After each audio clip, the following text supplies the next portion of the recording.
Turime 3 gamas, tai yra malkinį katilą, kombinuotą katilą ir granulinius katilus. Granuliniai. 3 katilai. Gerai.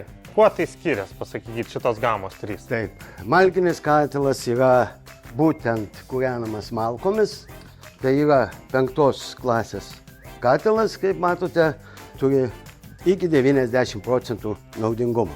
90% naudingumo, tai reiškia, kad atiduoda visą šilumą, jisai tvarkingai, dalinai beveik viską, visa ar ne? šiluma išeina į gyventojų šildymo sistemą. Gerai. Tai Viktorai, yra kombinuotas katilas, ar ne, ir paprastas malkinis katilas. Tai jeigu mes įstatom degiklį į paprastą katilą, ar mums veikia tai?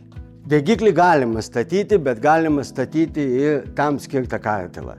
Jeigu jūs pasistatysite degiklį į paprastą malkinį, neekonomišką katilą, tai labai daug kuro naudosit. Jūs nespėsit pilti į talpą granulių, o efektyvumo mažai, o granulių sunaudosite daug. Visa šiluma jums išeis per kaminą, nepagamins šitas katilas tiek šilumos, Supratau. kiek sunaudosit granulių. Tai kombinuotam katilui reikia tada granulinio, o jeigu ten, tai galim pasakyti taip, per kaminą išeis ne tik kad šiluma, bet ir Ir pinigai. pinigai. Tai Gerai. jūs teisus. Mano dešinėje yra išmanus granuliniai katilai ir jie yra gavę apdovanojimą.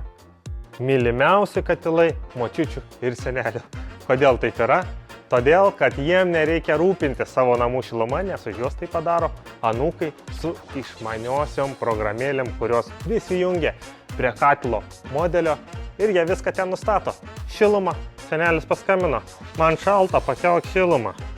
Paima ir pakelia. Viskas paprasta ir aišku. Visą valdymą galima įdiegti Wi-Fi modulį, kur anūkai iš kito miesto galės valdyti katilą taip, kaip reikia, kokius norės seneliai, pavyzdžiui, kad nebūtų jiem per karšta, per šalta.